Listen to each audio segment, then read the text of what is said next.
A terceira revolução industrial mudou a forma como a informação é produzida e consumida, e a quarta revolução industrial também vai por esse caminho.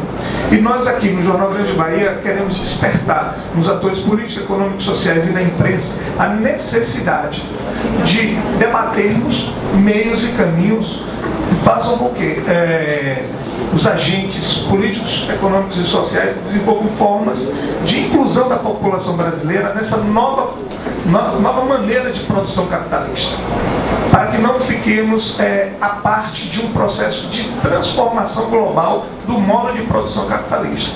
Ela enseja crise, porque ela vai extinguir profissões, mas também oportunidades, porque vai movimentar novas cadeias de valor, novas formas de produzir e se relacionar. Portanto, uma nova economia vai se formar em torno disso. Incluir a sociedade brasileira é fundamental, ainda mais quando nós percebemos que nós enfrentamos um problema educacional grave, onde nós observamos que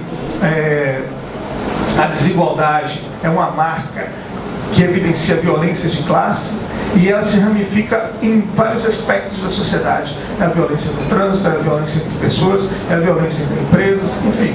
Então precisamos diminuir a desigualdade para termos uma sociedade onde o indivíduo, onde dentro de uma coletividade possa encontrar aquela ideia de felicidade. Nesse contexto, temos o tema Retomada do Nacional Desenvolvimentismo e os desafios do Brasil com o advento da inteligência artificial.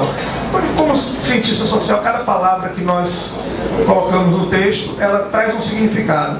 Então, Retomada do Nacional Desenvolvimentismo, Meirelles, que é um profundo estudioso da Revolução de 30, e logo depois você tem o governo Getúlio Vargas, que concebe essa ideia de nacional desenvolvimentismo no Brasil, e aí você traz uma outra frase, que é um outro conceito, que é inteligência artificial. Então eu queria que ele articulasse essas ideias com essa vasta e singular experiência como observador da vida do povo brasileiro. Agora eu passo a palavra para o Meirelles. Na sequência nós vamos abrir para debates, não vamos deixar presa a mesa, e depois da fala de Meirelles será feito dessa forma. Bom, essa segunda parte aqui talvez seja a questão mais complexa e mais sensível, né? Porque afeta a vida de todos nós e o próprio futuro, eu diria, da humanidade. Eu tenho uma visão, para algumas pessoas, considerada conservadora. Eu participei de um evento, eu fui membro da comissão de jurados do Prêmio Estácio de Sá de Jornalismo semana passada. E eu tive a oportunidade de lidar com professores da USP, da Unicamp, que foram convidados para serem jurados desse prêmio. Então nós nos conhecemos no almoço, lá no Rio de Janeiro. A Estácio de Sá é talvez o maior complexo universitário privado do país. E um professor me encantou, porque ele era da área de humanas. Ele dizia assim: Domingos, nós estamos diante do protagonismo do efêmero. E isso me encantou. E ele desenvolveu melhor. Eu acho que toda essa discussão em torno das chamadas novas tecnologias, né, elas nós estamos diante de muita espuma. Né, e temos essa espuma acabou produzindo futurólogos, né, pessoas que estão prevendo o futuro a partir de algumas conquistas na área da tecnologia digital. O Carlos Augusto falou que a primeira revolução realmente foi a revolução da máquina a vapor, né, no final do século XVIII, e ela provoca uma coisa, no início do século XVIII, ela provoca uma coisa muito complicada, que talvez o senhor nunca tenha ouvido. Quando as máquinas, quando as fábricas de fiação e tecelagem da Inglaterra, que era o grande país produtor, e as grandes indústrias estavam na Inglaterra, as indústrias de tecido, quando é introduzida a máquina a vapor, aquilo cria uma situação de pânico e tragédia. O que significou a introdução da máquina a vapor? Primeiro, como é que funcionava, né, a indústria? Ela funcionava graças àquelas rodas de água.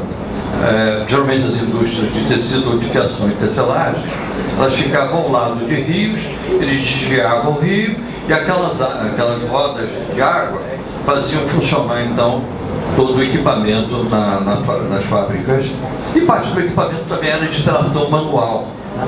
Aquelas, principalmente mulheres que trabalhavam nos teares, elas moviam o tear com os pés.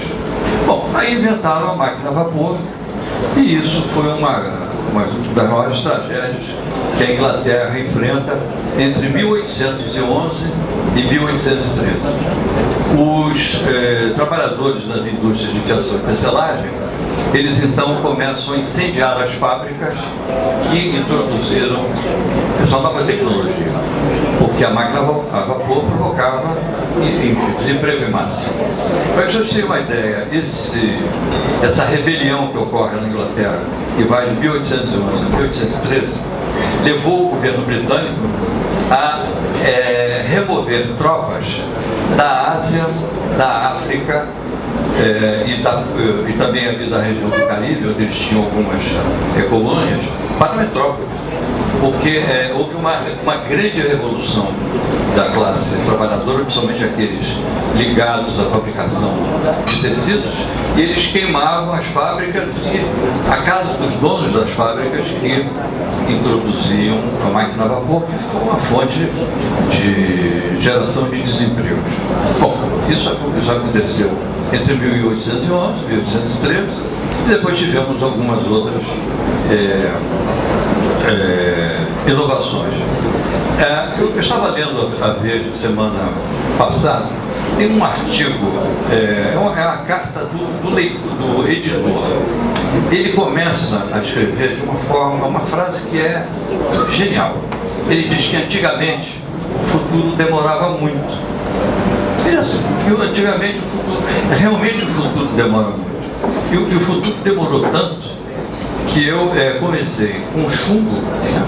Comecei a trabalhar em jornal na época da Linotipo e fiquei até agora diante das novas tecnologias.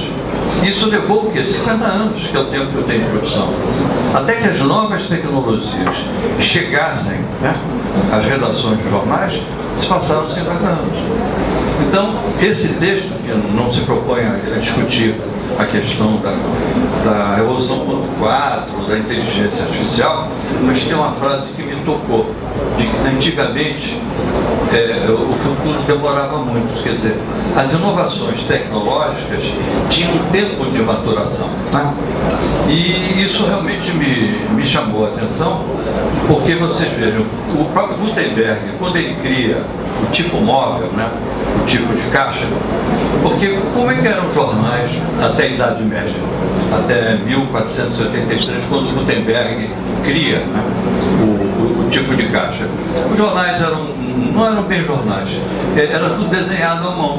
Havia algumas formas de impressão, estilogravura, tirava cópia, era muito primitiva, mas aí o Gutenberg teve a ideia de criar as palavras soltas, e essas palavras eram agrupadas, formavam essas letras, formavam palavras, formavam orações, formavam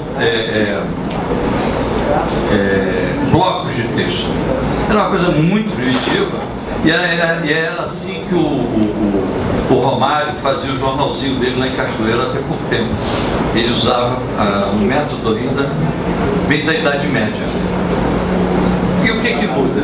Em 1887, o alemão cria uma coisa chamada linotipo. O que era linotipo? O Mergenthaler, o Otmar Mergenthaler. A linotipo era uma espécie de um precursor do robô. Ao invés de, como é que se diz, juntar letra por letra, a própria máquina juntava uma frase. Tinha uma pessoa, como se fosse uma máquina de escrever. Ele digitava e as teclas se movimentavam e imprimiam em barras de chumbo. Então, alguns autores, principalmente na área de ciências humanas, acham que um dos maiores inventos da humanidade foi a linotipo, porque ela permitiu que as ideias circulassem com uma velocidade até então desconhecida. Era rápido, você podia fazer um jornal em um dia. Enquanto que o jornal, pelo método do Gutenberg, levava no mínimo uma semana para você montar uma página. Então, a chegada da linotipo, ela provoca realmente uma revolução no mundo das ideias e que deixa, principalmente, os governos, como se diz, os impérios, né, um pouco assustados, porque as ideias passam a circular com uma velocidade até inimaginável. Agora, vejam só, de 1485 a 1883, passaram-se alguns séculos para que surgisse uma nova tecnologia. Estou falando da imprensa, né? Veja, foram obrigados, se passou tanto tempo para se ter realmente a linotipo. Quando eu começo na última hora, era chumbo e hoje temos as novas tecnologias. Eu me lembro que quando eu fui cobrir o terremoto da Guatemala, em 76, nós levamos só de equipamentos técnicos 120 quilos. Aí vocês vão perguntar, mas o que vocês levaram 120 quilos de quê? Nós levamos uma máquina de telefone. Uma máquina de passar foto. E levamos um equipamento, um laboratório portátil. Eu preciso montar um laboratório, lavar as fotos, precisava de ter um equipamento para cortar a foto, ver a foto. Então nós levamos toda uma parafernália eletrônica e o texto também para o Globo. Isso é absurdo. Hoje você pode cobrir uma guerra no Iraque, ou onde for, ou no Afeganistão, na Síria, e gerar as imagens pelo celular, né? Então veja como realmente o futuro, que antes demorava muito, ele adquiriu uma velocidade. Hoje o futuro é assim, ele muda a cada dia, né? E essa revolução tecnológica, eu me pergunto, ela está a serviço de quem? Essa velocidade com que o mundo está sofrendo essas transformaçõe. Eu tive uma palestra no Rio e disse, olha, está a serviço, não está a serviço do homem, que causou um profundo mal-estar, porque era um grupo era um pessoal de MBA na área de economia, e eles se sentiram meio insultados. Eu disse, não, isso aí está a serviço do grande capital. Reduzir custos, né? Aumentar a velocidade da produção e ter ter um maior retorno possível e o mínimo de gastos, né? Essa rapaziada do Vale do Silício, eles não têm nenhuma preocupação com o homem, com o cidadão comum, né? Essas inovações, todos eles querem ficar ricos rapidamente, são muito jovens, eles não têm cultura humanística. E eu digo isso porque eu tenho um amigo brilhante, que é um engenheiro eletrônico, e ele estava me contando, ele disse, você precisa conhecer aquela rapaziada. Eles passam lá dias e noites, né? Ele até cometeu uma inconfidência, cheirando, né? Os caras cheiravam, e iam para aqueles equipamentos sofisticados, né? Bolar novas técnicas. Eles não estão preocupados com o futuro da humanidade, eles estão preocupados em desenvolver novos equipamentos, né? Que os transformem em milionários, né, da noite para o dia. E aí a gente vê que nós estamos diante de algumas mistificações. Por exemplo, eu tenho 2 livros, são 2 livros premiados, e eu me lembro do primeiro livro, o editor da editora Record, o Sérgio Machado, disse, Domingos, vamos fazer uma experiência com e-book? Eu disse, não. Não, Domingos, como? É uma coisa do momento, não. Eu prefiro o papel. Porque eu acho que no e-book ninguém vai ler o livro direito. Porque o papel é diferente, né? O e-book é uma leitura meio superficial.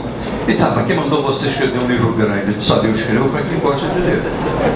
Eu não estou preocupado que eu vou escrever 10 livros de 50 anos. Eu escrevo para quem gosta de ler.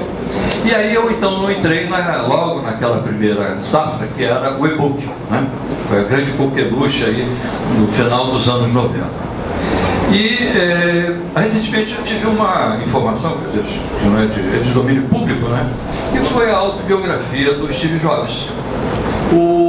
A biografia do Steve Jobs, por razões óbvias, ela foi lançada em e-book, até porque é a área dele, né? Ele é um dos papas, é o homem da Apple. Senhores, foi um desastre editorial. O lançamento da biografia do Steve Jobs em e-book, ou seja, um livro eletrônico,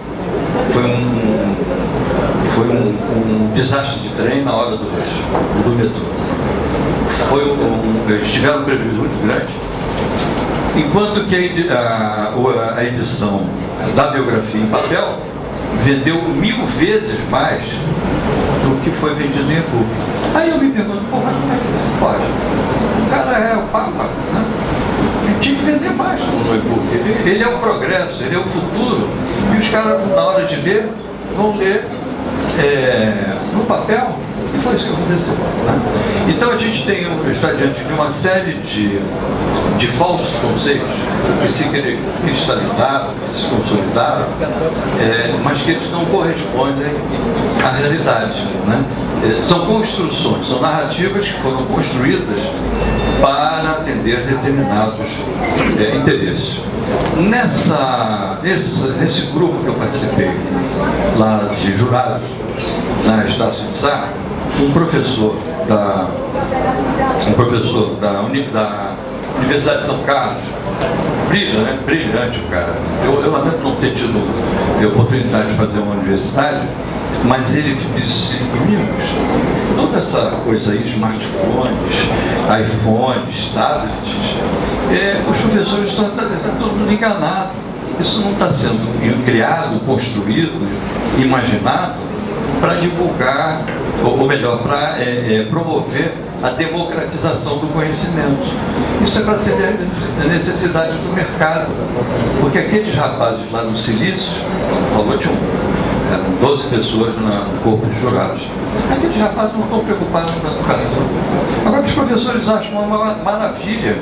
Só que aquilo, toda essa parafernália eletrônica, não é a melhor ferramenta para ser utilizada numa sala de aula. E ele é um professor, ele é doutor em família física, esse senhor, e eu fiquei encantado com essa colocação que eu não tinha. Você para atender o mercado, não tem nada a ver com democratização do conhecimento, nova ferramenta para o ensino fundamental, ensino superior. Isso aí é um produto para o mercado.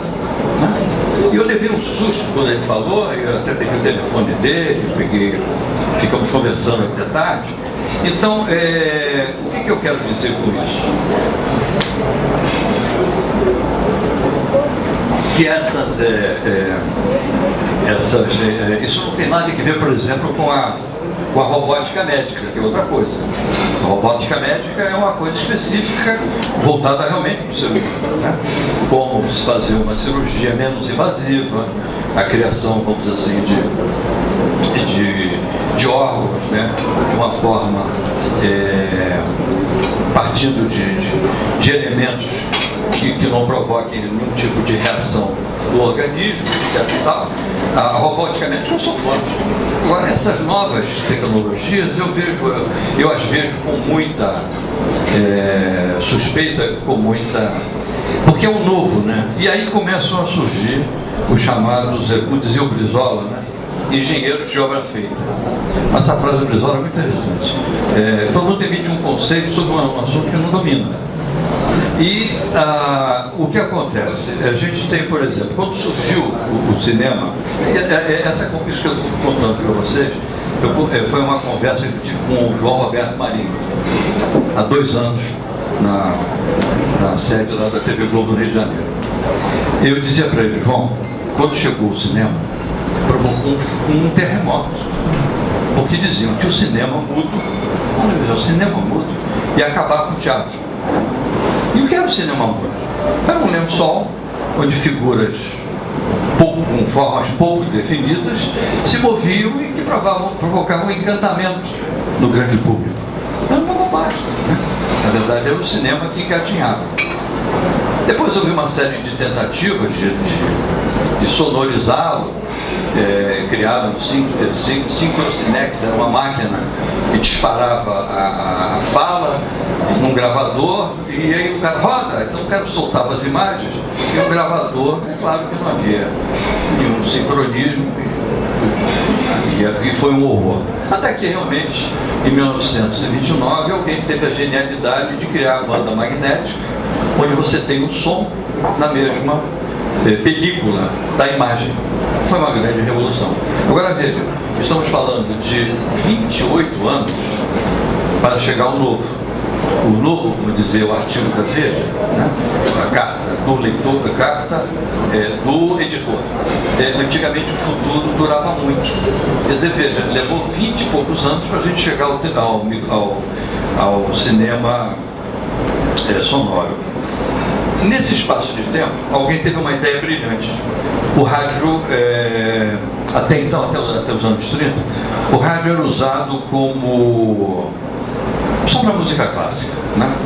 Então tocava de manhã de 7 às 9, as pessoas tomavam café da manhã, ouvindo Schubert, Mozart, né? Beethoven, almoçavam de 11 às 2 horas, ouvindo também Beethoven, Mozart, e de noite era a mesma coisa. Até que alguém teve uma ideia brilhante, ele disse, pô, vamos usar o rádio para dar notícias. Aí surgiram os chamados noticiosos radiofônicos. Putz, isso gerou uma crise nos jornais. Dizendo, pô, mas isso é um absurdo. Esses caras estão dando notícias que nós vamos publicar amanhã. Pô, rádio. Né? E aí o que aconteceu? Nada. Os jornais sobreviveram e o rádio se acomodou. E aí tem um elemento que é muito interessante, que é a chegada da televisão a cores e ao vivo. Isso é mortal, né? Quando chega a televisão a cores e ao vivo, alguns veículos disseram, acabou. Estão realmente condenados à extinção. Porque você via e ouvia fatos, episódios, que você só ia tomar conhecimento no papel no dia seguinte. Né? Então, a televisão a cores e ao vivo, ela provocou um grande frisson, um terremoto. E aí o que aconteceu? Eu contei isso para o João Roberto. O jornal foi talvez o momento mais glorioso, que o Carlos até fez uma referência, da imprensa contemporânea. Olha que contradição. Você tem uma coisa devastadora, que é a televisão ao vivo e a cores, e você tem, ao mesmo tempo, uma resposta fantástica. Como é que a imprensa tradicional reagiu diante dessa coisa, né, fantástica? Eles passaram a investir em conteúdo. E foi, na minha visão, eu fui contemporâneo desse momento, que se criou, talvez, foi tão fértil, que ele propiciou ou proporcionou a criação das maiores publicações da imprensa contemporânea. E foi a Realidade, foi o Jornal da Tarde, e a própria Veja tinha um outro formato. E o próprio Jornal Estado de São Paulo também se qualificou. A Cláudia. Então foi um dos momentos mais ricos da imprensa contemporânea, foi exatamente quando veio uma revolução tecnológica, que era a TV a cores e ao vivo. Os jornais sobreviveram e a televisão continuou seguindo o seu curso. Bom, lá pelas tantas, começamos a falar sobre mídias digitais, e disse assim, João, o jornal não pode dizer, leia mais no G1. Mais informações no G1, no Globo. Ao contrário, mais informações no Globo. Você não tem que levar o leitor para a mídia digital. Você tem que fazer. Pô, quando ele falou isso, poxa, ele cometeu aqui um sacrilégio. Deixei o cara em pânico. Aí ele disse, olha, João, eu não sou um especialista, mas eu acho que vocês erraram em tudo. Aí ele abaixou a cabeça. Aí o Moura Reis, que estava comigo, ele disse, domingo a gente tem aquele compromisso para evitar a situação ali de constrangimento. Porque ele abaixou a cabeça e reconheceu que as organizações do Globo, em 2015, foi a nossa conversa, acho que foi em agosto, não tinha uma visão clara de como lidar com o novo, de como lidar com as novas tecnologias. E aí, quando ele baixa a cabeça, deixando transparecer uma situação de desconforto, o Moura Reis, malandramente, disse, domingo, olha, a gente está tomando tempo aqui do João Roberto, foi muito simpático nos atender, a gente marca um outro dia e tal, e quando rápido saímos lá da sala dele. Quer dizer, então, o que eu quero dizer? A grande imprensa hoje está muito perdida. Não é só no Brasil, é no mundo.